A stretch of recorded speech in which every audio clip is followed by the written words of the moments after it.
ಪುರಾಣಗಳನ್ನು ರಚನೆ ಮಾಡಿಕೊಟ್ರು. ಪುರಾಣಗಳು ಕೂಡ ವೇದದಲ್ಲಿ ಹೇಳಿದ ಭಗವಂತನ ಮಹಿಮೆಗಳನ್ನು ಅನೇಕ ಕಥಾ ನಿದರ್ಶನಗಳ ಮೂಲಕ ನಮಗೆ ಮನಸ್ಸಿಗೆ ಅರ್ಥ ಮಾಡಿಸೋಕ್ಕೋಸ್ಕರ ಹೇಳ್ತಾರೆ. ಕಥೆಗಳ ಮೂಲಕ ತತ್ವವನ್ನು ತಿಳಿಸಿದರೆ ಅದು ನಮಗೆ ಗ್ರಹಣ ಮಾಡೋದಕ್ಕೆ ಸುಲಭ ಆಗತ್ತೆ. ಬರೀ ಪ್ರಮೇಯವನ್ನೇ ನೇರವಾಗಿ ಹೇಳ್ತಾ ಕೂತರೆ ಆಗ ಎಲ್ಲರಿಗೂ ಅದು ಗ್ರಹಣ ಮಾಡೋದಕ್ಕೆ ಶಕ್ಯವಾಗಲ್ಲ. ಅದಕ್ಕೆ ಎಲ್ಲರಿಗೂ ಹಿತವಾಗುವ ರೀತಿಯಲ್ಲಿ ಕಥೆಗಳನ್ನು ಹೇಳ್ತಾ ಆ ಕಥೆಗಳ ಮೂಲಕವೇ ನಮಗೆ ತತ್ವದ ಪರಿಚಯವನ್ನು ಮಾಡಿಸಿಕೊಟ್ರೆ ಆಗ ತತ್ವಜ್ಞಾನವನ್ನು ಸಂಪಾದನೆ ಮಾಡೋದು ಸುಲಭವಾಗತ್ತೆ ಅನ್ನೋದು ವೇದವ್ಯಾಸರ ಒಂದು ಆಲೋಚನೆ. ಅದಕ್ಕಾಗಿ ಪುರಾಣಗಳನ್ನೆಲ್ಲ ರಚನೆ ಮಾಡಿಕೊಟ್ರು ಅಂತ ಹೇಳ್ತಾರೆ. ಅದರೊಳಗೂ ಕೂಡ ಕಾಲಾಗ್ನಿ ರೂಪಿಣಂ ವಿಷ್ಣುಂ ಜ್ಯೋತಿರ್ಬ್ರಹ್ಮ ಪರಾತ್ಪರಂ ಮುನಿಭಿ ಪೃಷ್ಟವಾನ್ ದೇವಂ ಪೂಜಿತಂ ಜ್ಞಾನಕರ್ಮಭಿ. ಕಾಲಾಗ್ನಿ ರೂಪಿಯಾದ ವಿಷ್ಣುವನ್ನು ನಾನು ಕೇಳಿದೆ, ಆಗ ನನಗಿದನ್ನು ಹೇಳಿದರು ಅಂತ ವಸಿಷ್ಠರು ಹೇಳ್ತಾರೆ. ಅಂದರೆ ಅಗ್ನಿಯಿಂದ ಬರೀ ಅಗ್ನಿದೇವತೆಯೇ ಹೇಳಿದ್ದಲ್ಲ. ನಮಗೆ ಕನ್ನಡದಲ್ಲಿ ಅಗ್ನಿ ಅಂದರೆ ಬರೀ ಬೆಂಕಿ ಅಂತ ಇಷ್ಟೇ ಅರ್ಥ ಆಗತ್ತೆ. ಆದರೆ ಅಗ್ನಿ ಶಬ್ದಕ್ಕೆ ಬರೀ ಬೆಂಕಿ ಅಂತ ಅರ್ಥ, ಬೆಂಕಿ ಅನ್ನೋದು ಕೊನೆಯೇ ಅರ್ಥ. ಆ ಅಗ್ನಿ ಅನ್ನುವ ಶಬ್ದದ ಅರ್ಥ ನಿರ್ವಚನದಿಂದ ಬರುವ ಅರ್ಥ ಏನು ಅಂದರೆ ಯಾರು ಎಲ್ಲರಿಗಿಂತ ಅಗ್ರದಲ್ಲಿ ಪೂಜ್ಯರಾಗ್ತಾರೆ, ಯಾರು ಎಲ್ಲರಿಗೂ ಎಲ್ಲರ ದೇಹದೊಳಗಿದ್ದು ನಿಯಾಮಕರಾಗಿದ್ದಾರೆ ಅವನು ಅಗ್ನಿ. ಆದ್ದರಿಂದ ನಮ್ಮೆಲ್ಲರ ಒಳಗೆ ಅಂಗಗಳ ಒಳಗೆ ನಿಂತು ನಿಯಾಮಕನಾದವನು ಭಗವಂತ. ಆದ್ದರಿಂದ ಅವನು ಅಗ್ನಿಶಬ್ದ ವಾಚ್ಯ. ಅವನ ಅನಂತರದಲ್ಲಿ ಪ್ರಾಣದೇವರು ಅಗ್ನಿಶಬ್ದ ವಾಚ್ಯರಾಗ್ತಾರೆ. ಅವನ ಅನಂತರದಲ್ಲಿ ಅಗ್ನಿ ದೇವತೆ ಅಗ್ನಿಶಬ್ದ ವಾಚ್ಯರಾಗ್ತಾರೆ. ಜಡವಾದ ಬೆಂಕಿ ಕೊನೆಯ ಒಳಗೆ ಅಗ್ನಿ ಅಂತ ಅನಿಸ್ಕೊಳ್ಳುತ್ತೆ. ಅದರಿಂದ ವಸಿಷ್ಠರು ಹೇಳ್ತಾ ಇದ್ದಾರೆ, ಕಾಲಾಗ್ನಿ ರೂಪಿಯಾದ ವಿಷ್ಣುವನ್ನು ನಮಸ್ಕಾರ ಮಾಡಿ ನಾನು ಕೇಳಿದಾಗ ಆ ಕಾಲಾಗ್ನಿ ರೂಪಿಯಾದ ವಿಷ್ಣು ಹೇಳಿದ ವಿಚಾರವನ್ನು ನಾನು ನಿಮಗೆ ಹೇಳ್ತೇನೆ ಅಂತ ವಸಿಷ್ಠರು ತಿಳಿಸ್ತಾ ಇದ್ದಾರೆ. ಆರಂಭದಲ್ಲಿ ಈ ಪುರಾಣದ ವಿಷಯ ವಿಸ್ತಾರ ಬಹಳ. ಇದರ ಬರೇ ಒಂದು ಅನುಕ್ರಮಣಿಕೆಯನ್ನು ಇಂಡೆಕ್ಸನ್ನು ಓದಿದರೂ 7 ದಿವಸ ಬೇಕಾಗತ್ತೆ. ಅಷ್ಟು ವಿಷಯಗಳನ್ನು ತುಂಬಿಕೊಂಡಿರ್ತಕ್ಕಂಥದ್ದು.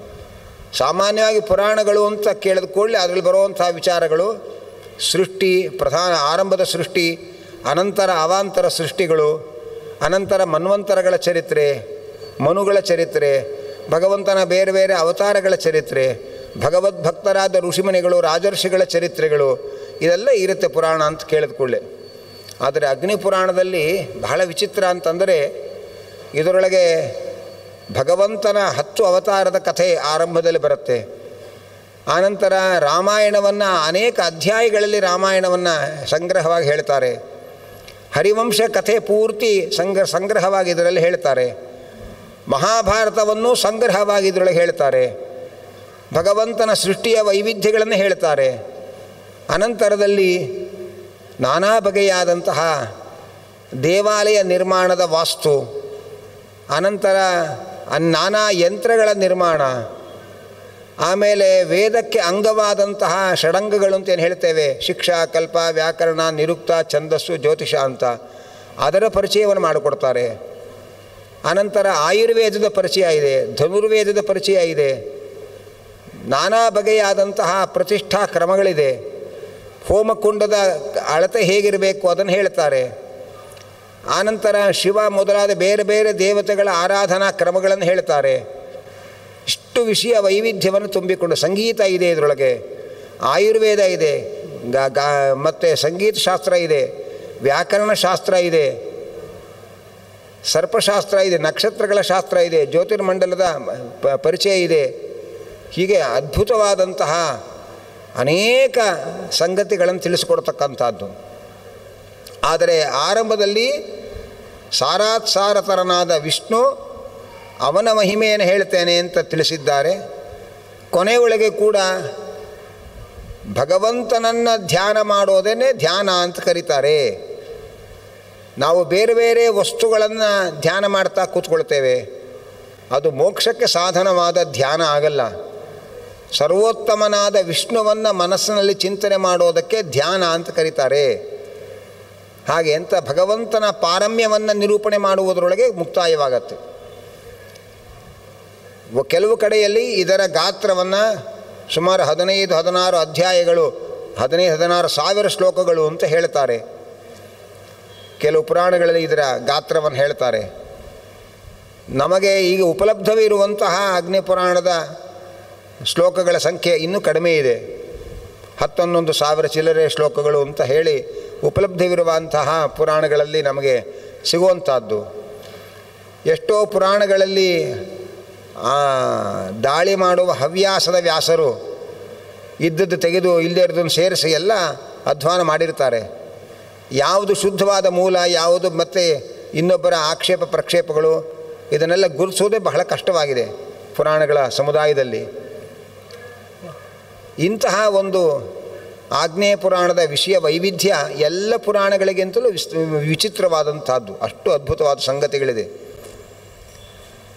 ಅದರಲ್ಲಿ. ಯಾಕೆ ಇದನ್ನೆಲ್ಲ ಹೇಳ್ತಾರೆ ಅಂತಂದರೆ, ನಮ್ಮ ಪ್ರಾಚೀನ ಭಾರತದ ಜ್ಞಾನದ ವಿಸ್ತಾರ ಎಷ್ಟು ಅಂತ ನಾವು ತಿಳ್ಕೊಳ್ಬೇಕು.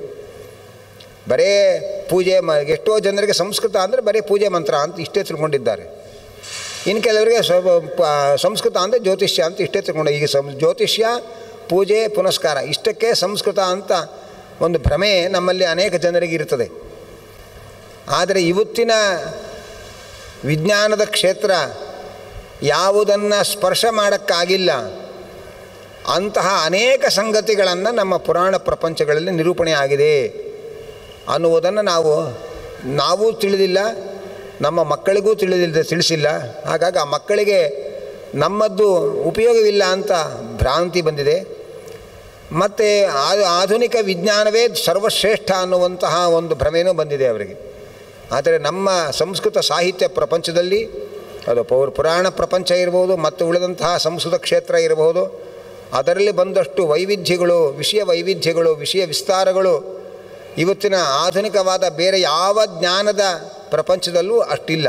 ಅಷ್ಟು ಸಂಗತಿಗಳಿದೆ. ಉಪನಿಷತ್ತಿನಲ್ಲಿ ಒಂದು ಕಡೆ ಬರುತ್ತೆ, ಸನತ್ ಕುಮಾರರಲ್ಲಿ ನಾರದರು ಬಂದು ನನಗೆ ವಿದ್ಯೋಪದೇಶ ಮಾಡಿರಿ ಅಂತ ಕೇಳ್ತಾರೆ. ಆವಾಗ ಇದುವರೆಗೆ ಇಲ್ಲಿಗೆ ಬರೋಕ್ಕೆ ಮುಂಚೆ ನೀನು ಏನೇನು ತಿಳ್ಕೊಂಡಿದ್ಯಪ್ಪ ಅಂತ ಕೇಳ್ತಾರೆ ಅವರು 18 ಬಗೆಯ ವಿದ್ಯೆಗಳನ್ನು ಇದನ್ನೆಲ್ಲ ತಿಳ್ಕೊಂಡಿದ್ದೇನೆ ಅಂತ ನಿರೂಪಣೆ ಮಾಡ್ತಾರೆ. ಉಪನಿಷತ್ತಲ್ಲಿ ಬರುತ್ತದು.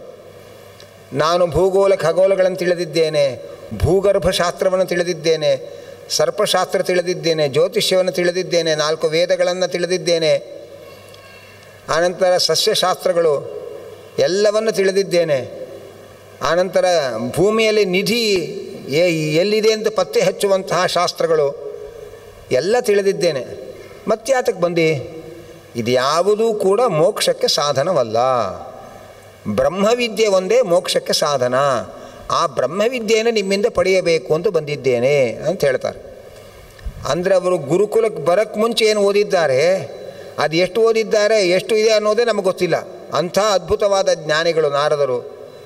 ಅದನ್ನು ಪ್ರಪಂಚದ ಎಲ್ಲ ರಹಸ್ಯಗಳನ್ನು ತಿಳಿದರೂ ಅದು ಯಾವುದೂ ಕೂಡ ಮೋಕ್ಷಕ್ಕೆ ಸಾಧನ ಆಗೋದು ಯಾವಾಗ ಅಂದರೆ ಭಗವಂತನ ಆ ರಹಸ್ಯಗಳ ಹಿಂದೆ ಇರುವ ಭಗವಂತನ ಶಕ್ತಿಯ ಮಹಿಮೆಯನ್ನು ತಿಳಿದಾಗ. ಅಂಥ ಒಂದು ಅದ್ಭುತವಾದ ವಿಚಾರಗಳನ್ನು ಈ ಪುರಾಣ ಒಳಗೊಂಡಿದೆ. ಆರಂಭದಲ್ಲಿ ಭಗವಂತನ ಅವತಾರಗಳನ್ನು ಹೇಳ್ತಾರೆ ಸಂಕ್ಷೇಪವಾಗಿ. ಒಂದೆರಡು ಅವತಾರ, ಕೆಲವು ಅವತಾರಗಳನ್ನು ಒಂದೊಂದು ಅಧ್ಯಾಯ ಹೇಳ್ತಾರೆ, ಇನ್ನು ಕೆಲವು ಅವತಾರಗಳನ್ನು ಒಂದೆರಡು ಶ್ಲೋಕದಲ್ಲಿ ಮುಗಿಸಿಬಿಡ್ತಾರೆ. ಇವತ್ತು ಆ ಅವತಾರಗಳ ಒಂದು ಸಂಗತಿಗಳನ್ನು ನಾವು ಇವತ್ತು ತಿಳ್ಕೊಂಡು ಮುಂದಿನ ವಿಚಾರಕ್ಕೆ ನಾಳೆ ಹೊರಡೋಣ. ಆರಂಭದಲ್ಲಿ ಮತ್ಸ್ಯಾವತಾರದ ಕಥೆಯನ್ನು ಹೇಳ್ತಾರೆ. ನಿಮಗೆ ಭಾಗವತಾದಿ ಪುರಾಣಗಳಲ್ಲಿ ಇದಕ್ಕೆ ಮುಂಚೆ ಮತ್ಸ್ಯ ಪುರಾಣವನ್ನು ನೀವು ಶ್ರವಣ ಮಾಡಿದ್ದೀರಿ. ಹಾಗಾಗಿ ಅಲ್ಲಿ ಮತ್ಸ್ಯಾವತಾರದ ವಿವರಣೆ ಎಲ್ಲ ನೀವು ಕೇಳಿರ್ತೀರಿ. ಮತ್ಸ್ಯಾಕೃತಿ ಧರ ಅಂಥೇಳಿ ಕಾರ್ತಿಕ ಮಾಸದಲ್ಲಿ ಭಗವಂತನನ್ನು ಮಾಡುವ ಕಾರ್ತಿಕ ದಾಮೋದರ ಸ್ತೋತ್ರದಲ್ಲಿ ಆರಂಭವಾಗೋದೇ ಮತ್ಸ್ಯಾಕೃತಿ ಧರ ಜಯದೇವೇಶ ಅಂತ. ಹಾಗಾಗಿ ಮತ್ಸ್ಯ ಪರಮಾತ್ಮ ಆ ಮನು ಅರ್ಘ್ಯ ಪ್ರದಾನ ಮಾಡಲಿಕ್ಕೆ ಅಂತ ನಿಂತಾಗ ಅವನ ಬೊಗಸೆಯ ನೀರಲ್ಲಿ ದರ್ಶನ ಕೊಡ್ತಾನೆ. ಅವನನ್ನು ಭಗವಂತ ಅಂತ ಮನುವಿಗೆ ಗುರುತಿಸ್ಲಿಕ್ಕೆ ಆಗದೇ ಇದ್ದಾಗ ಕ್ಷಣ ಮಾತ್ರದಲ್ಲಿ ತಾನು ಬೆಳಿತಾನೆ. ಅನಂತರ ಮಾತಾಡ್ತಾನೆ, ನನಗಿಲ್ಲಿ ಜಾಗ ಸಾಕಾಗ್ತಾ ಇಲ್ಲ ಅಂತ ಹೇಳ್ತಾನೆ. ಅಲ್ಲಿಂದ ತಮಗೆಗೆ ಹಾಕ್ತಾನೆ, ಅಲ್ಲಿಂದ ಹಂಡೆಗೆ ಹಾಕ್ತಾನೆ, ಅಲ್ಲಿಂದ ಸರೋವರಕ್ಕೆ ಹಾಕ್ತಾನೆ, ಮತ್ತು ಸಮುದ್ರಕ್ಕೆ ಹಾಕ್ತಾನೆ. ಕೊನೆಗೂ ಕೈ ಬಿಟ್ಟಿಲ್ಲ ನೀನು, ಎಂಥ ರಾಜ ಅಂತಾನೆ. ಆಗ ಅನ್ನಿಸ್ತು ಇದು ಮಾತಾಡೋ ಮೀನು, ಮಲ್ಪೆ ಮೀನಲ್ಲ ಇದು, ಹಾಗೆ ಅಂತ ಎಚ್ಚರಿಕೆ ಆಯಿತು. ಭಗವಂತ ನಿನ್ನನ್ನು ನಾನು ಗುರುತಿಸಲಿಲ್ಲ ಅಂಥೇಳಿ, ನಿನ್ನನ್ನು ನಾನು ಭಗವಂತ ಅಂತ ಗುರುತಿಸ್ಲಿಕ್ಕೋಸ್ಕರ ಇಷ್ಟು ದೊಡ್ಡ ಮಹಿಮೆಯನ್ನು ತೋರದೆಯಲ್ಲ ಅಂಥೇಳಿ ಆ ಮತ್ಸ್ಯರೂಪಿ ಪರಮಾತ್ಮನನ್ನು ಸ್ತೋತ್ರ ಮಾಡ್ತಾನೆ. ಭಗವಂತ ಆ ಮತ್ಸ್ಯ ಎಂಥ ದೊಡ್ಡ ಮತ್ಸ್ಯ ಆಯಿತು ಅಂದರೆ, ಲಕ್ಷಯೋಜನ ವಿಸ್ತೀರ್ಣ ಕ್ಷಣ ಮಾತ್ರೇಣ ಸೋಭವತ್ ಮತ್ಸ್ಯಂ ತಮ್ಮ ಅದ್ಭುತಂ ದೃಷ್ಟ ವಿಸ್ಮಿತಃ ಪ್ರಾಬ್ರವೀನ್ ಮನುಹು. ಲಕ್ಷಯೋಜನ ವಿಸ್ತಾರವಾಗಿ ಒಂದು ಕ್ಷಣದಲ್ಲಿ ತನ್ನ ರೂಪ ವಿಸ್ತಾರವನ್ನು ತೋರಿದಾಗ ಅದನ್ನು ನೋಡಿ ಆಶ್ಚರ್ಯ ಆಯಿತು. ಮಾಯೆಯ ಮೋಹಯಸಿ ಮಾಂ ಕಿಮರ್ಥಂ ತ್ವಂ ಜನಾರ್ದನ. ಹೇ ಭಗವಂತ, ನಿನ್ನ ಒಂದು ವಿಚಿತ್ರವಾದ ಮಾಯೆಯಿಂದ ನನ್ನನ್ನು ಮೋಹಗೊಳಿಸ್ತೀಯಲ್ಲ, ನಿನ್ನನ್ನು ನಾನು ಗುರುತಿಸಲಾರದೆ ಹೋದನಲ್ಲ. ಹೇ ಭಗವಂತ, ನಿನಗೆ ನಮಸ್ಕಾರ ಅಂತ ನಮಸ್ಕಾರ ಮಾಡ್ತಾನೆ. ಭಗವಂತ ಹೇಳ್ತಾನೆ, ಇವತ್ತಿನಿಂದ 7ನೇ ದಿವಸದಲ್ಲಿ ಜಗತ್ತನ್ನು ಸಮುದ್ರ ಮುಳುಗಿಸಿಬಿಡತ್ತಪ್ಪ, ಮತ್ತೆ ನಾನು ಬರ್ತೇನೆ. ಏಕಶೃಂಗಧರೋ ಮತ್ಸ್ಯ ಹೈಮೋ ನಿಯುತಯೋಜನ